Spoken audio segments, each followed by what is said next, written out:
శ్రీశైలం ఎడమగట్టు కాలువ సొరంగంలో పైకప్పు కూలి 2 గాయపడ్డారు. మరో 8 మంది టన్నెల్లో చిక్కుకుపోయారు. వారిని కాపాడేందుకు తెలంగాణ ప్రభుత్వం సహాయక చర్యలు చేపట్టింది. ఎన్డీఆర్ఎఫ్తో పాటు సైన్యం సహకారం కోరింది.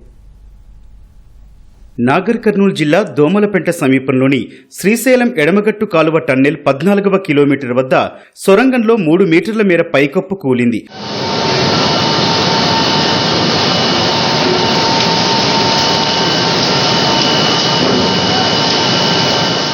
దీంతో 2 కార్మికులకు గాయాలయ్యాయి. క్షతగాత్రులను ఆసుపత్రికి తరలించారు. ఉదయం షిఫ్టులో సొరంగంలో పనుల కోసం 50 మంది లోపలికి వెళ్లారు. ఒక్కొక్కరిగా 42 మంది సొరంగం నుంచి కార్మికులు బయటకొచ్చారు. మరో 8 మంది సొరంగంలో చిక్కుకుపోవడంతో వారిని బయటకు తీసేందుకు రక్షణ చర్యలు చేపట్టారు. కూలీలు పంజాబ్, జమ్మూ కాశ్మీర్, యూపీ వాసులుగా గుర్తించారు. సొరంగంలో విద్యుత్ సరఫరా నిలిచిపోయింది. ఎడమవైపు సొరంగం వద్ద 4 రోజుల కిందటే పనులు పునఃప్రారంభమయ్యాయి. ఉత్తమ్ కుమార్ రెడ్డి ప్రత్యేక హెలికాప్టర్లో ప్రమాదం జరిగిన ప్రాంతానికి చేరుకుని సహాయక చర్యలను పర్యవేక్షించారు. ప్రమాదం జరిగిన తీరును అధికారులను అడిగి తెలుసుకున్నారు. పని మొదలుపెట్టినప్పుడు వాళ్ళకి ఏమీ అక్కడ డిస్టర్బెన్స్ అవపడలేదు.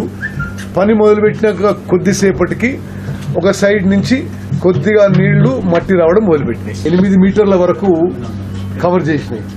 అప్పుడు వీళ్ళిగా లాభం లేదని అది మొదలైన 20 నిమిషాల లోపల ఉండి వీలైనంత మందిని వాళ్ళు బయటికి తీసుకురావడం జరిగింది. ఇది జరుగుతున్నప్పుడు పక్కన ఒక పెద్ద శబ్దం విన్నారు. అంటే కొద్దిగా జియోలాజికల్ డిస్టర్బెన్స్, అంటే ఆ టన్నల్ బయట ఏదో కొంత భూమిలో కదలికి వచ్చినట్టుగా వాళ్ళకి అనిపించింది. బోరింగ్ మిషన్ మీదున్న వాళ్ళు, వెనుకున్న వాళ్ళందరూ కూడా బయటకు వచ్చేసారు.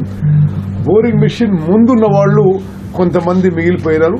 వాళ్ళకి ఇప్పుడు రెస్క్యూ ఎఫర్ట్స్ చేయడానికి, వాళ్ళకి సేవ్ చేయడానికి మొన్న ఈ మధ్య ఉత్తరాఖండ్ సంఘటన జరిగితే అక్కడ ఎవరైతే ఆ టన్నల్లో మనుషులను రెస్క్యూ చేయడానికి ఎక్స్పర్ట్స్ ఉన్నారో వారితో కూడా మాట్లాడడం జరిగింది. లోపల ఉన్న 8 మంది పరిస్థితి ఇప్పటి వరకు తెలియదని మంత్రి ఉత్తమ్ కుమార్ రెడ్డి పేర్కొన్నారు. ఒక ప్రాజెక్ట్ ఇంజనీరు, ఒక ఫీల్డ్ ఇంజనీరు, ఒక 4 లేబరు జార్ఖండ్ నుంచి వాళ్ళు ఈ జయప్రకాశ్ అసోసియేట్స్ కంపెనీలో ఇక్కడ పనిచేస్తున్నారు.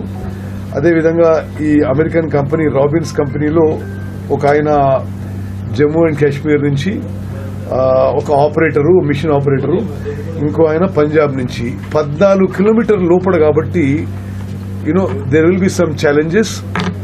We are getting the best tunnel experts in the country to oversee the rescue efforts. భారత సైన్యాన్ని, నేషనల్ డిజాస్టర్ రెస్పాన్స్ ఫోర్స్ కూడా మేము వారిని విజ్ఞప్తి చేశాం.